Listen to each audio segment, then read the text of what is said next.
we got to bring in our special guest, Rafael Pizano. Now, you might hear me covering a little bit for him today. You're like, Morgan, why are you talking so much today at the beginning? Well, folks, we weren't kidding that little throat frog thing. It seems to be going around. And, Rafael, tell us what happened to you last night with your job and why your voice sounds so raspy this morning. Well, good morning. It's a pleasure to be here with you guys again. Well, I work for Tampa, the city Tampa, for fire rescue as a fire medic. And last night, everything after midnight, once that cold breeze came by, by the roadside, it really took a toll on some of us as far as our throat and our voice. So this morning, from night to day, it's a total shift. So I'm going to try my best to push on through here. But I thank both of you and Roxanne, to get me through it. You're going to do great. You sound great. See, I don't know what your voice sounds like normally, so it sounds good to me. Well, let me just say it was much better last time, okay? Not like a pirate at Gasparilla or anything. That's right. Yeah, he wasn't out screaming too much on Saturday. That is absolutely not what happened. That was not the That wasn't the intention, no. Well, Rafael, we got just a little bit of time before our first break, but just kind of wanted to recap your story with you, at least start recapping, and then I want to get into some of the further details that we alluded to last time you were here. So, really, your story starts out with your father's story back in Cuba, where your father, Roberto, took up arms as part of essentially a guerrilla movement against the Castro government, and he wound up in a firefight. He wound up getting shot. You told us the last time you were here. He actually got shot in the head. Thank God it was a grazing blow, and so it just sort of knocked him out, knocked him down. But when he came to, he had been captured then by the Castro loyal forces, and then he wound up being put into a series of prisons down there, suffered some really terrible experiences over a period of 18 years, was finally released and allowed to come to the United States as part of a prisoner exchange, and that's how you wound up being born here in the U.S., and we want to jump in and cover a little bit more of that with you when we come back on the other side of the break, and then get into some of the new information that you have for us this week. Welcome back to the Morgan Streetman Show. I'm Roxanne Wilder. Morgan, of course, is here along with Pat George, and we have a very special in-studio guest.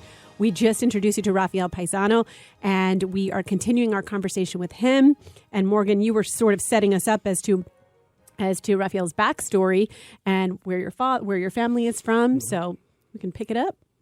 Yeah, I want to hear just a little bit from Rafael on that. I know he and I meet off air and we talk about stories, and we only have time to share just a few of the stories here on air, but some of his stories about the way that they psychologically manipulate the prisoners in these Cuban prisons are disturbingly fascinating. It's fascinating how much effort they put into the mind control. It's just like 1984. They want to brainwash you and reset your mind. And something we talked about kind of offline, and I think you mentioned it last time you were here, is that in some of these prisons, including the ones where your dad, one of the ones where your dad was kept a prisoner, they actually were pushing it too far. And they had a psychologist come in and say, you guys, you're actually driving these prisoners clinically insane. Correct. Instead of just brainwashing them, which was apparently the goal was just to brainwash. Well, they've always labeled that term at communist concentration camps throughout the world, throughout history. So they pretty much, re-education is a term that they always use. Such a nice term, but it's definitely not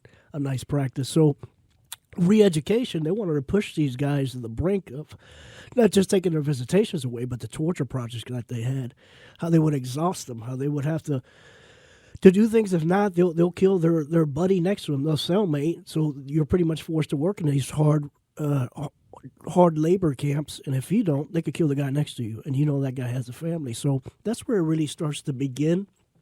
But it's amazing how they used psychologists to go in there, and even the psychologists were saying, hey, we're supposed to push these guys to the brink of going insane, but you guys are going overboard, and they're useless to us because they're losing their mind.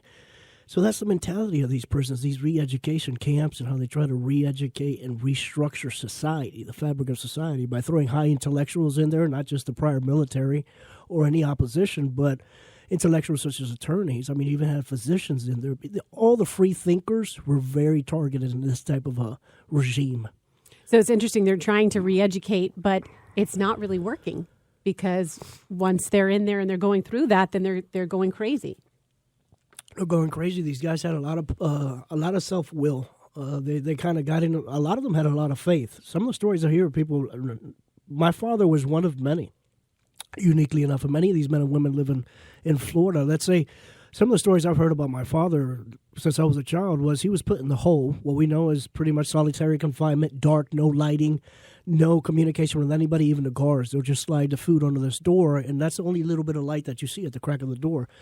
So I'm like, how did you manage to be there 20 months without talking to anybody in the dark? And he goes, well, I would practice telling myself a movie that I had seen, and after I'm done telling myself the movie, I would do like a post commentary, how I favored the movie, how I didn't, and you just have to exercise in place and keep your mind busy so it doesn't wander off and you actually lose your mind.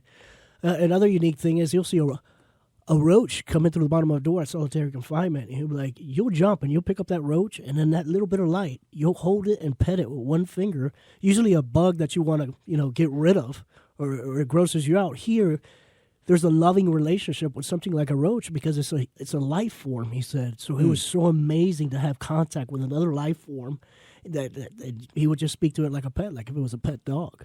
But they were tricks that were used to sustain you and keep your mind active so it just doesn't go adrift, and then you have no hopes of returning back, so to speak.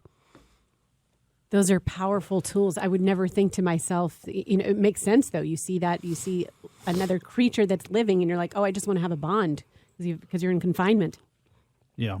Powerful tools to break people down psychologically, and then the tools that they use to fight back to try to maintain their humanity in a situation like that. I mean, we see this even being played out to a degree, not to, I would say, nearly the same degree, but to a degree with some of the January 6th prisoners that they've kept in solitary confinement 23, sometimes 24 hours a day in the jail in Washington, D.C. All these things take a toll. Now, many would say, well, it's different than from a communist prison camp, but when you live in a normal society and they put you in a room 23 hours a day that you're not used to, that can have a psychological impact. So now you got a person that maybe made a mistake, maybe they didn't, that's still going through the process. But when those persons get released out of 23 lockdown back into society, how are those people going to function again and go back to work and do other normal things? So it's interesting that you brought that up, but yeah, the psychological impact is just devastating. Yeah. And it's done purposefully by the people that put them in prison. Same way it's being done in China, and they don't put any kind of a veneer on it in China. They literally call them re-education camps. Well, if I pronounce this correctly now, the Uyghurs, did I pronounce that with my voice here all raspy? Yeah, they're going through a mass. I mean, this is something from last century. I mean, and it's still going on, and it's embarrassing when these things still happen, and nobody calls it out enough. There should be more international leaders, more of our politicians at the Senate and congressional level calling out the abuses and the human rights abuses committed by China. They're cleansing. It's a form of ethnic cleansing. We only know so much, but when they are open about what they're doing with the re-education camps, imagine what we don't know. Right. Because we know a lot right now, what's coming out on the news, but it gets kind of lost in the shuffle. I mean, the world has a pandemic, the world has this, but when you have international committees, organizations, coalitions that are built to help humanity against these things, I think that it's a shame that they're not doing enough to really call it out even more. Well, absolutely. And believe me, there's a lot more than those Chinese Muslims in those camps. That's kind of the angle. Now, there are a lot of those Chinese Muslims you referred to that are in those camps, but there's also a lot of other people. A lot of non-Muslim Chinese are in those camps as well. I think they use that Muslim angle kind of as a propaganda effort in a way, to sort of win hearts and minds of some groups that they think are anti-Muslim. They're like, hey, we're anti-Muslim also. We're anti-terrorist. We're this, we're that. I mean, I think that's part of the game, and it's actually covering over the fact that they've got a lot of other people in there as well. But there are some people that are standing up. Even some of our politicians now, although, like you say, I mean, you just don't hear enough of it. You don't hear it mentioned enough. You don't see sports players. I mean, think about the scandal that this could be internationally with sports, but you hear anybody from the NBA, the old anti-slavery NBA, that's what they want to rename it, because they're so woke and they're so into identity politics now, We're anti-slavery unless that slavery occurs to make our shoes in China in a Nike factory, unless that slavery occurs in China with the Muslim Uyghurs, unless that slavery occurs to make your iPad or your iPhone in China. Then the movement becomes dormant. Yeah. It's no longer woke. Right. It's what's convenient. It's what's convenient here. Everybody's, while some things need to be changed and some things can be, hey, well, we need to look at this. Some people are just riding the ticket. It's a meal ticket for some. For others, no. For others, it's a real deal. They want to work on certain social justice initiatives, but then they get clouded over by people that are just pushing a woke movement. Yeah. And like you just covered, when it comes to making your shoes or high price profits in China, all of a sudden, let's look the other way. We got to be more tolerant. That's right. So That's and right. you end up having communist leader sympathizers instead of people speaking out against them. Well, and we've got plenty of those here. We've got people that, I think it was, Denang Dick Blumenthal, who was speaking. I don't know if we were able to get to that on one of the shows in the past, or if that was just one more clip that we weren't able to play for folks, but where he was giving a speech at a Communist Party event. He's saying, well, I'm not a communist, but I support your movement, and I appreciate you always supporting me. And this is somebody who's supposed to be a mainline Democrat, but hanging out with supporting communist movements. And, what you see is really kind of a merger now between the Democrat Party, at least at the vanguard, to use a Marxist-Leninist term, at the vanguard of the Democrat Party. They are communists. Now, they're soft communists or they're hidden communists, or as they might have called them in years past, crypto-communists, but they are communists nonetheless. Rafael, before we get out of this segment, I want to tell us a little bit more about your background in the military, because some folks may not have heard the first episode and how you were born in this country and how you served this country. I want to hear some more about that. Well, so after my father was negotiated by the United States administration at that time in 1979, a few thousand, roughly 3,000, and then another batch were negotiated to be released because the world had a lot of eyes on Cuba's communist regime at that time, and they knew about the horrors that were transpiring. So my father came in 1979 with a group of political prisoners. It was political freedom flights. So they came in 1979. My father started his life here. I mean, those people were just released from political incarceration, going through everything that we spoke of, and then they hit the ground running here in construction or working sometimes 2 jobs a day in a meat slaughterhouse, 18 hours a day working. Very grateful for the opportunity, and it's just unique how those people came out of one set mindset and just rolled on into working, and this is what I got to do. I got bills to pay. I got to raise my family. Okay, we got about 30 seconds. You're doing seconds. great, by the way. With Yeah. I'm your hanging voice. on here. You're doing. You're fighting the good fight today with your voice. More and- than ever with this voice. So, once they got over here, we'll go ahead and continue after the segment. Then. Yeah, We'll let's pick this up after the segment because we're running out of time quickly in this segment, but we'll be right back to cover some more of what you've been talking about, some of your father's history, and then you're going to get into some of your history here in the United States and how much you've served this country. And then we've got some really interesting stuff to get into after that. We are back on the Morgan Streetman Show talking with a very special guest, Rafael Pizano, explaining all of the things your father went through, what he endured as a political prisoner in Cuba, and then able to come to the United States because it's essentially a release program, a political prisoner release program. Is that... It was bartered by the U.S. administration at that time. Okay. They wanted to see how they could help, and they felt that they could help a lot of people that were suffering by getting some of the political prisoners and their families out. And then he came here and started his own family. Correct. He came here. He came with my sister. I was the first American born. So it was my father, my mother, my sister, which was roughly 4 years old, and then I was born first one here. So they get here and they start making their lives. They start working a job, working 2 jobs, anything that they could do to sustain themselves. Then he got on his feet and started to advocate. A lot of these political prisoners that came during those flights in 1979, in the mid-'80s, late 80s, once they consolidated themselves with their families here, they started to do nonprofit organizations.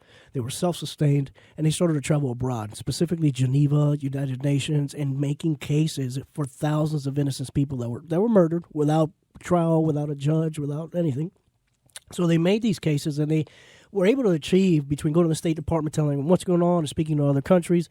In Geneva, they were able to get the communist regime in Cuba convicted, Castro specifically, condemned rather, not convicted, condemned for crimes against humanity, They did specifically 13,000 cases, but there are many more. Those are the ones they worked on.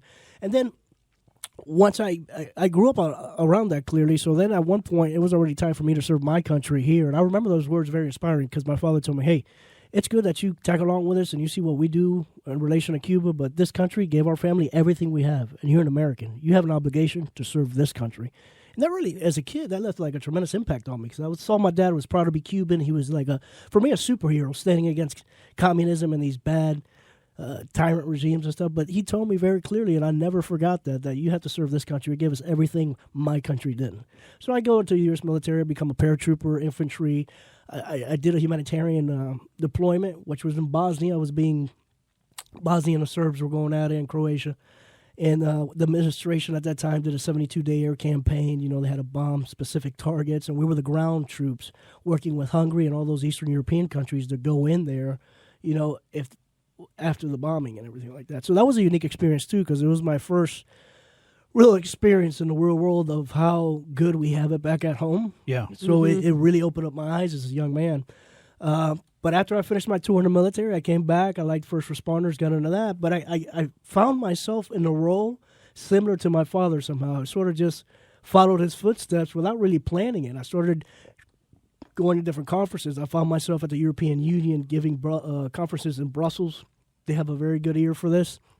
We've traveled to Washington. We've met with different senators, congressmen. It's been worldwide. Summit of the Americas, where presidents from North America and South America meet each other every few years. In Latin America, they have different meeting points, but nonetheless, you start to meet even presidents. You're like, what am I doing here?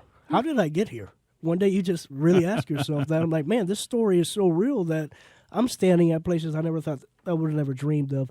But it's been an inspiration to get that message for everybody who didn't make it out, for all those victims of communism, here in Cuba specifically, but in general, worldwide victims of communism. So I found myself carrying the torch and traveling again to many countries. But then I found myself, to fast forward even more, after returning home, traveling 3-4 times a year to different countries, I was connecting all these dots, working all these agendas against communism, and I noticed, man, a lot of the key players I keep hearing about when I go to different countries, and people tell me, look, you see that guy in that picture? That's the guy for the head of security from the intelligence services in Cuba, which is natural because these people know the government figures. I found myself at home, people telling me in front of my television in my living room, see that guy right there with that politician? That guy's big in the Cuban intelligence services. So I found myself a unique spot that back home in the U.S., Tampa, where I'm a product of the Hillsborough County school system. I work here. I left to the military but came back. Back at home, a lot of the characters that we're trying to raise awareness about abroad with human rights groups and countries who listen to these type of things, back at home, these people were visiting right here in Tampa. Yeah. It was a very surreal experience. Well, and they're trying to establish a consulate, a Cuban consulate here in Tampa, and this has been a multi-year effort, I think going back 7 or 8, maybe even a decade now, of years that they've been trying to push this idea forward. And as you and I have talked about offline, and I think you may have mentioned the last time you were here on the show, a consulate is not really just like a house for Cuban diplomats. It is a foothold for Cuban intelligence, and intelligence human intelligence, in fact, is probably Cuba's best military specialty. So I want you to talk because I don't want to miss talking about this time around.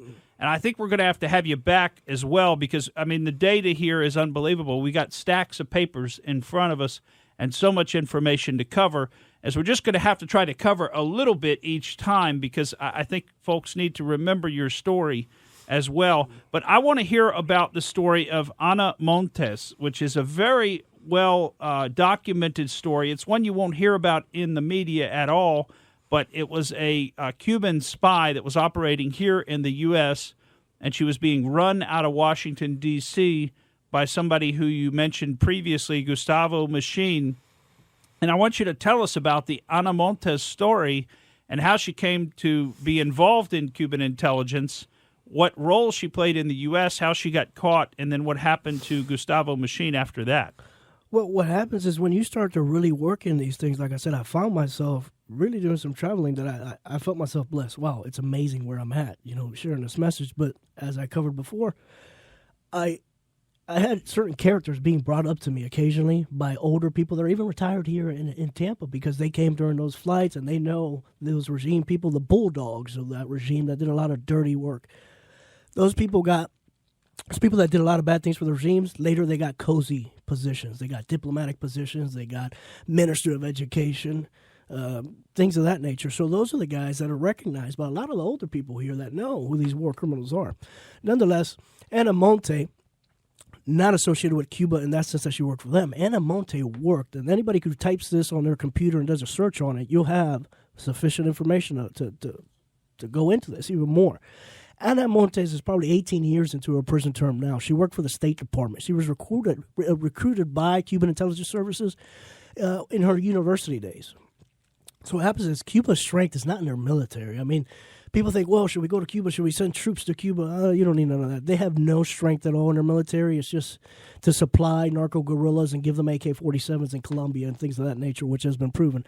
Their strength is they were trained by the KGB. That former KGB from the Soviet Union, Stasi-type organizations, those are the ones that trained Cuban intel. That's why these aren't just some guys that were in the mountains and came down and took over. No, they were trained by the KGB. So their intelligence services is one of the best in the world, being that they're a small country 90 miles away. So they use those things to traffic information, human intelligence, to Russia, China, North Korea, Iran. This is something James Clapper talked about before the House, before of International Relations Committee, if I termed it properly. He mentioned Cuba, Iran, Russia, China. These are some of the biggest, intelligence gathering adversary states. So Ana Montes was briefing Colin Powell at the peak of her career because she worked for the State Department through multiple levels, and she was the main person briefing Colin Powell at that time. And Colin Powell's one of the biggest leaders our nation has had. Well, since her university days, they already had recruited her. So imagine the years of information and access that she had that she was given to Cuban intel, and she's working for the State Department briefing the Colin Powell. So when you find one, there's usually more. This is a very concrete case. It's already proven. All the details are in there. She's in prison serving, like I said, 17, 18 years in. I don't know how many more she's got. She's well into 25 years that she's probably facing. So when you find one, there are more. I'm sure they're digging into other ones, but you have this going on, and a lot of Americans don't know it. So then when I see other characters that are coming out on photographs with politicians from the U.S., particularly Florida, that go down there and they give them the red carpet treatment, they take pictures at the National Theater with such and such ambassador, and then people who we know are Cuban intel, that's kind of bothersome too, because if they recruited somebody from State Department early on, what are they doing with these low-key politicians that really have no business in Cuba? I mean, let's say Tampa has 7 districts, just to give you an example. One of those districts is so small, you should be worrying about parks and recs. You should be working about transportation. What can you do with that? And they're enticed and taken to Cuba. Why? Because they get the red carpet treatment, and it's easier for Cuba to persuade and get that influence on low-level politicians. Low-level in the sense that they're not really making federal decisions or passing bills of that nature, but they're easier to kind of persuade and move them through up the ranks in due time. And get intel. Yeah. Well, you got a guy that you're enticing over years with business opportunities that you can make, good money if we open up trade, if we do this. And I've seen politicians that started just a few years ago in politics here in Florida, and they were never in politics, but they have a history of 20 years going to Cuba and advocating through websites to do business with Cuba, and all of a sudden they're in office, right? So, okay, I can get it. They're in office. Maybe they're going to work on other things, but they never passed the bill, never advocated for anything as strongly as relations with Cuba, and we need to work with these people. So it's like it gives me the impression they just got into the local politics to kind of streamline the interests of a foreign adversary of Cuba's interests. Yeah, and once these folks get into these positions, a lot of times when they bring their friends over from Cuba and who they view as colleagues in a positive sense, they don't understand, apparently, they're working with intelligence agents. But like Ana Montes, I mean, she got her first job at the Pentagon in 1985, and by that time she was already a fully recruited spy for Cuba. So by 1985, she didn't get arrested until late 2001. Correct. That's so a she long operated for 16 years undetected, with top secret TSI clearance, mining all kinds of information. And this is one story, and it's like what you call the tip of the iceberg, right? When you see the iceberg up above the water, what you don't see below the water is a lot more. Absolutely. There was a Walter Mayer. Him and his wife. He was a university professor. He was retired from the State Department, semi-retired. I think he was still doing a couple of private contracting with the State Department. He was also a university professor in Florida. Him and his wife had gathered through all the years that he was at the State Department, giving top secret, policy information, even with U.S. and European nations. And the reason he was doing that was because it's less traceable. People aren't really looking, well, if this guy works in European policy, what would he have to do with Cuba? Well, Cuba takes that information and they turn around and they recycle it, and it's very appealing to those countries that want to know how's the policy going in a certain direction with their nation and the United States. So that's how Cuba would kind of intermix information from different departments you would think would be insignificant, that they would need it. That would be why. Well, by the way, Ana Montes scheduled for release January 8th of 2023, so less than 1 year from today. She's scheduled to be walking around a free woman, and, of course, we'll see what happens. I mean, does she try to, at that point, go to Cuba? I guess we'll find out. Or does she try to make her life here again in the United States? And, of course, if you've served your time, then you're free to, continue to do as you please. I would think maybe she winds up going back to Cuba. I want to talk a little bit more about this in the fourth segment, then we'll go out there. Fascinating conversation, very educational conversation with Rafael Pizano, and you're telling us all about these things that are happening and that you're advocating for and that you're fighting for. Is there any way we can go online to get more information or to stand by your efforts? I have a friend that I've made throughout this, because you make a lot of friends that are professional that have done extensive work on this. And one is a retired U.S. Army colonel whose area of specialty is counterintelligence, Cuba. This retired colonel has done years and years of research. This was his specialty. He has a website to inform Americans and kind of bring them to light. And I do like to refer to it because it's an open website and it's great. And it's called CubaConfidential.wordpress. Again, that's CubaConfidential.wordpress. You can also type in the name Colonel Chris Simmons, retired, Simmons. And his work really brings fellow Americans up to speed on what a threat Cuba is. So that's one way that people can become informed. And two, there's a lot of details that we're going to be giving out probably in the next segment and one after that, because we're limited on the amount of time, so much information. But as you hear information that really captivates you and you want to see how you can help, I think calling our politicians and asking them, hey, what's being done about this? Who's taking risk assessments? Do we have any agencies looking into this? I think that's the next big thing, and that information people will see where they would want to contribute some help to after they start hearing those details. They themselves will know, you know what, this bothers me as an American. This bothers me because it's affecting our U.S. servicemen right here in Tampa Bay, and I want to call my elected official I voted for and ask him, hey, what are you doing about this, or who can we call about this? That makes sense. Mm-hmm. All right, so Rafael, you'll come back on now because there was, there's so much we didn't get to today. I wanted to hear some about Gustavo Machine. That's an interesting story. It's tied directly into Ana Montes. We didn't really get to that. I would like to just briefly share a few sentences. Sure, go ahead. Go ahead. So we covered Ana Montes because that's a deep pocket for us. That was a deep wound by somebody that worked for the State Department with top secret TSI clearance. But here we have Gustavo Machine, the highest ranking Cuban diplomat, ambassador to the U.S. in Washington, D.C. It turns out after investigation by our intelligence agencies, they found that this Cuban ambassador was really leading a spy network across the nation, all the way from Washington to Texas to Florida, him and Josefina Vidal. But nonetheless, Gustavo Machine, M-A-C-H-I-N, this is what they do. I mean, he was leading a spy network, and what they're doing is they entice, they influence in communities, and they penetrate through the talk of business trade, through whatever. I mean, this is all whining and dining, folks. This isn't necessarily something out of a movie that you see from Eastern Germany, but it's that's how they do it. They wine and dine. They entice people. They invite you to the island. And this guy was kicked out of the U.S. from Washington, persona non grata, which pretty much means you have diplomatic immunity, but you need to get out now. And this is the player that meets right now, after he's been kicked out of the U.S., has been meeting for years with U.S. politicians they invite down there to entice. Some of those politicians being from Florida. Yeah, some of those politicians even being right here in the Tampa Bay area. Correct. And that's what we want to get to, and we've got to get that all out, I think, in one show, and it's going to be a powerful show. And you're willing to name names. We're going to name some names here of local politicians, business leaders who are part of this network, possibly unknowingly.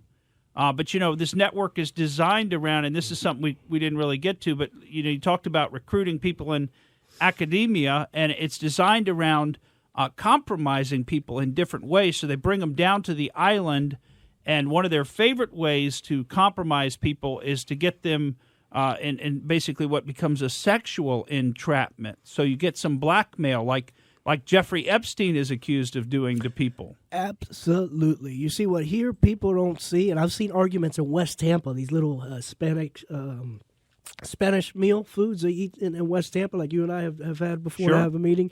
And I've heard about arguments where people almost got in fist fights because there was a man well into his 60s, 65 plus, clearly retired, and he was telling somebody a story how the oldest one he had in Cuba was 15. Oh. See, there's this big double standard here. Like here, obviously, if you have a 25-year-old male with an 18-year-old girl, or 17 rather, statutory rape. But then you have these people, and some in the business community, through nice, society circles and stuff, over here, they play one thing, but then they go over to Cuba specifically, and they're with girls that are 17, 16, 15, and you know what, even 14 years old. And that if you ask people who've been to Cuba, you ask people that are well into that, they'll validate what I'm saying. Yeah, and of course, they get that on camera, and now they got somebody in their pocket, because if that person, there's always there's a carrot, and then there's the stick, and they always try the carrot first. So as long as the carrot works, they never even have to show you the stick, but they've got the stick there with them. Because if the carrot stops working and you stop towing the line that they want you to tow, then all of a sudden the stick comes out. And I said, wouldn't it be terrible? Exactly. We heard about this, and we hear there's video footage of it. We want to help you. That's how we'll keep this under wraps for you, but you got to keep towing the line. You got to keep It's a fascinating story. There's so much more we got to cover. There's information about a University of Tampa program that we want to get into. We can't do that today because we are fast running out of time in today's episode, but we've got a lot of local politicians. You've done a lot of research, and you're going to come back on the show, and we're going to get into some of that's going on locally, and you're going to actually name names here locally. That's going to be a fascinating show. Nobody's doing that. Pat George, you're making a funny face. Don't worry, it's not Hillary Clinton, okay? No, it's not. So if it was Hillary Clinton, we might not make it to that show. But, Rafael, tell us when you're going to be able to come back on with us. I was hoping the 14th, but it may be the 21st of February is going to be more solid for me, and hopefully I'll have my voice back by then, and I'll be more audible.